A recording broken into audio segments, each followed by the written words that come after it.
Hello everybody, welcome back to another video. If you're new here, hi, I'm KK, and by the background it may be a little obvious, but I love collecting Monster High dolls.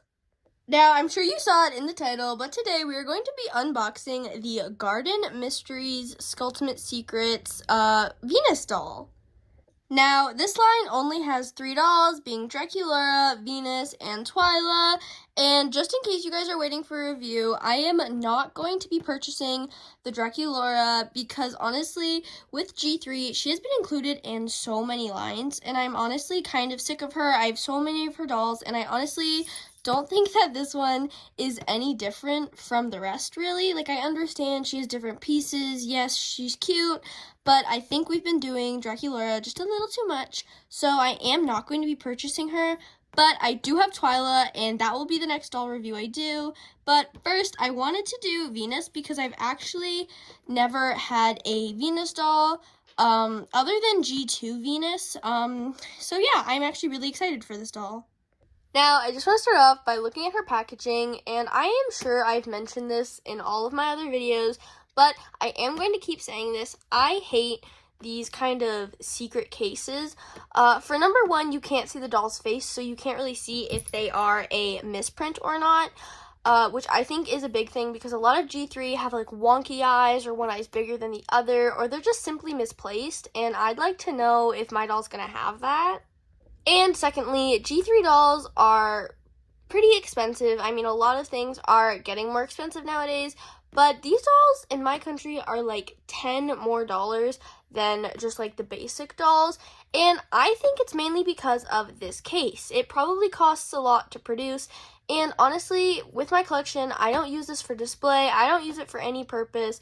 And I honestly just think the case is a waste of money. I wish they were just in a regular box or like the Slumber Party dolls, which are the budget dolls. I wish they came in kind of like a cardboard reveal box style. But ignoring that, her artwork is absolutely stunning. I love the way they have her drawn here. I love the hair. I love her face. I love her makeup. Hopefully the doll looks exactly like this because I love it so much. The color scheme also gives Venus a lot. Now, one thing I don't really like is when I was in the store, actually, I had all 3 of the dolls right in front of me, but I looked at this packaging and immediately thought Draculaura. So I didn't really notice this was Venus at first, so my friend actually had to point it out that it was Venus. But yeah, I wish this part of the packaging was green and maybe this was pink because obviously pink is very signature to Draculaura, and I just think having the green would, I don't know, just make Venus pop a little better. Obviously, the front of the box has the solve, unlock, and reveal icons. And on the back, we have 125 different looks, 19 surprises, and then we have all 3 of the dolls' artworks, Draculaura, Venus, and Twyla, with a bunch of other safety stuff. And here is her barcode. You can scan this in your local Walmart or Target to see if this doll is in stock at that location. And honestly, there's nothing really else to comment on, so let's get to unboxing. So all I've done is take it off the cardboard, and as you can see, we do get this kind of instruction paper piece with the doll, and on the side of it, we also get a key, which was way harder to remove than it needed to be. But this key has a pink transparent skullet on the front, and surrounding it, it has a bunch of molded green roses. In the middle, it has the Monster High emblem, and then obviously the key end of it, which is going to help us open this case. And all the instructions say is search for the clues, find the charms, and assemble to reveal the doll. And I will say, last time I didn't understand the whole clue part because you could see them without the key. So we'll see if this packaging is any different than the Monster Mysteries line. But yeah, that's all it really says. On the back, it just has everything she should come with, and then more warning labels. And unlike the first Skulltimate Secrets, these ones do not have the colors that show you which side to go first. Normally, the doll would come with a key, and that color would respond with the door you're supposed to open. But this doll is not like it. You can open whatever side you want. And whilst doing that, I managed to break the skeleton off when I was turning it because this door was actually so hard to turn initially. So I did break that piece out. I do think you can pop it back in, but that is something to note. I definitely was not being rough with it whatsoever, and it broke, which sucks. But something you do note is if you do break it out, it can go back in, but just not easily. And once again, these bags do not have anything mystery or secret on them. And I'm going to go back to what I said last time and thinking that these right here on this instruction sheet are what we're looking for. And this one, I don't know, looks like some kind of locket. This one looks like a flower with some fangs. And this kind of looks like a cake. I'm not really sure what this is supposed to be. Maybe these are supposed to be the pieces that open the doll. I'm not quite sure, but there are definitely no mysteries on this bag whatsoever. But I don't really care about the mystery aspect of it. I know it's just a gimmick, so parents buy it for their kids. So let's just get to unboxing this doll. So in the first bag, we have these very beautiful, translucent bluey green hanging plant earrings. This green and pink ombre teapot with a removable lid that has all of these flowers and vines inside. And also this little flower with the fangs and the teeth clip that is gonna open the doll. Bag number 2 has this pink translucent top with these metallic pink vines on it. This skirt that feels absolutely amazing. It feels like velvet and it has these stitching details in yellow with 2 little bows on the front. This faux satin shirt in that same kind of bluey green color with all this lace detailing on the bottom. And these beautiful green vine shoes, they're thick soles with a lot of detailing and these pink painted on flower details. And they even have a spot for the doll's big toe. Bag number 3 has this light green purse with all of these printed details. Now it is a little pixely, but I do think it looks very cute. And it also opens, although I think the only thing you can store in these is her earrings so far. This waist clip, which can be used on the front of the locker piece. And the second piece that will open our doll. And lastly, the 4th bag. We have 2 of the hangers that come in these kits, no new mold, just in a different plastic color. The bar that can hold the hangers. This honey pot stick. This teacup with all these vines growing out of it. It almost looks like one of those mini brands kind of Frozen Moments thing, as if something was pouring into it, which I absolutely adore. And the last piece we need to get Venus out of her packaging. And just in case you were curious, this is how you attach the hanger piece. You just put the peg into here, it slides right in, and then your hangers can just go right on it. And you can hang all of the extra clothes on it, and I think it's really, really cute. And here is just a slightly better view of both hangers. Nothing is hung on them, but it does fit.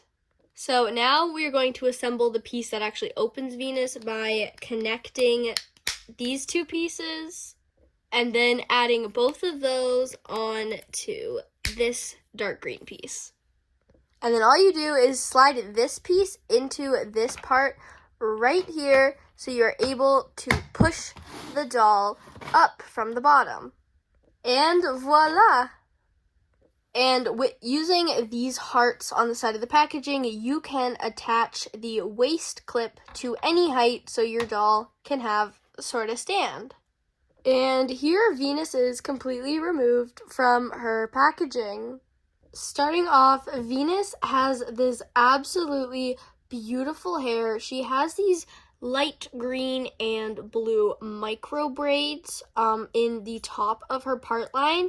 All of this hair is fully sculpted onto her head, and then underneath she has this very bright pink hair and then more of that kind of bluey green hair. To me this feels like saran, but I think a lot of people have talked about how all of these dolls are polypropylene. But if so, she has some very nice poly hair. Surrounding her face, she has all of these beautiful little baby hairs in bright pink, and her makeup, she has some dark green eyebrows, dark green eyeshadow with some pink under it, and a red lip with all of her fangs on top.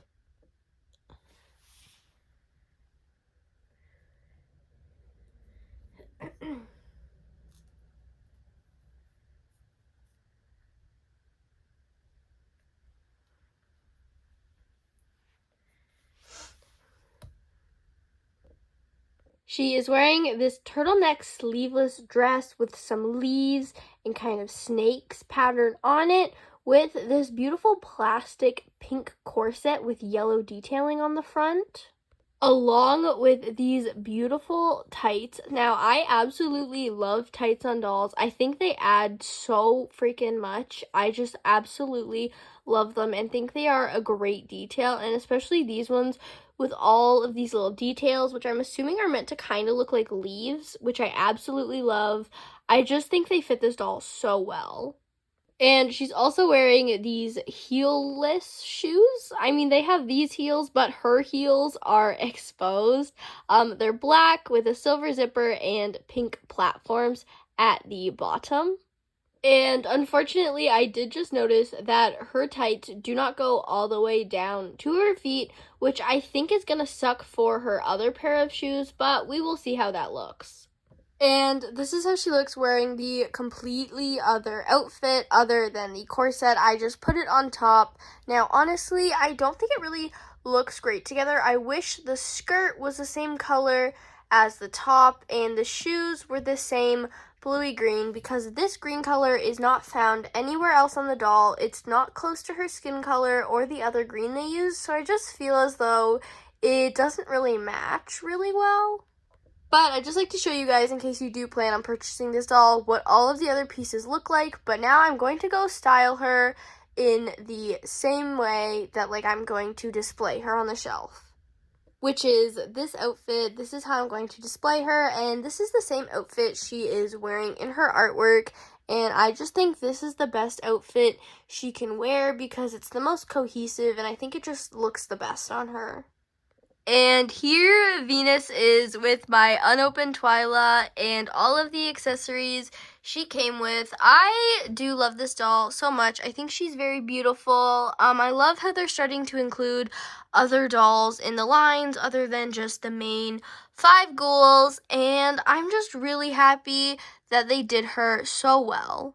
Especially with her hair and her micro braids and her overall face up, she just looks absolutely beautiful. And here is how I will be posing her on my shelf right now. And honestly, I think this line definitely gives more G1 Monster High than I think any other G3 line has. I think it's mainly because the tights and the more darker aesthetic.